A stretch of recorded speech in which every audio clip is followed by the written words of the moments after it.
Selepas kita memerhatikan tentang perkembangan dunia pada hari ini, kita dapati negara barat yang khususnya yang didokong oleh blok Zionis seolah-olah sedang cemas melihat tentang kebangkitan Islam dan juga kebangkitan pesaingnya, iaitu blok daripada negara China yang disebutkan the Rising of Dragon.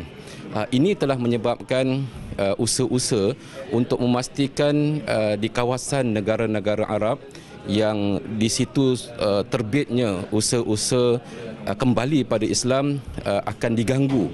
Dan kita telah dapati bahawa kebangkitan Islam di Mesir sedang goncang, kebangkitan Islam di beberapa tempat lain sentiasa menghadapi situasi konflik.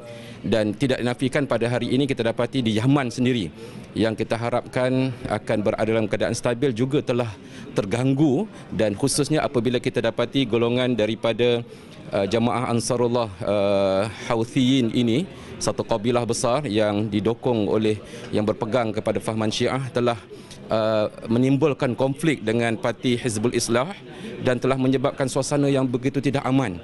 Dan ini cukup menyedihkan kita kerana kita nakkan suasana yang aman, damai di seluruh dunia, bukan hanya di negara Arab, bukan hanya di negara Islam, di seluruh dunia kita nakkan suasana yang aman. Tapi dengan berlakunya konflik ini akan menyebabkan peluang Islam untuk menunjukkan contoh keadilannya, keindahannya itu akan hilang. Dan inilah yang sedang diusahakan oleh perancang-perancang yang jahat supaya suasana seperti itu tidak berlaku dan seolah-olah Islam tidak mampu untuk mewujudkan keamanan. Jadi kita mengharapkan, kita berdoa pada Allah Subhanahu Wa Taala agar keindahan Islam itu dapat ditegakkan dan diwujudkan di mana-mana sahaja, dan khususnya di Yaman. Kini alhamdulillah usaha untuk mendamaikan kedua-dua pihak telah nampaknya terserlah mulai petang semalam hari Sabtu dan hari Ahad mereka telah membuat keputusan untuk gencat senjata, dan ini satu berita baik.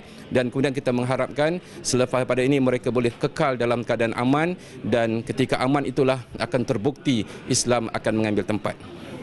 Alhamdulillah kita dapati suasana pelajar-pelajar kita di Yaman, sebab Pertubuhan Ikram sentiasa menghubungi pelajar-pelajar di sana, sebab kita mempunyai anak-anak yang dulunya belajar dalam rangkaian sekolah Ikram Muslih yang sekarang belajar di Yaman. Kita dan juga anak-anak ahli-ahli Ikram yang berada di sana, kami sentiasa menghubungi mereka, dan laporan yang sampai kepada kami alhamdulillah kelihatan pihak kedutaan telah mula mengumpul mereka di permis-permis kedutaan, dan sebahagiannya dikumpulkan di hotel-hotel yang kita yakin selamat.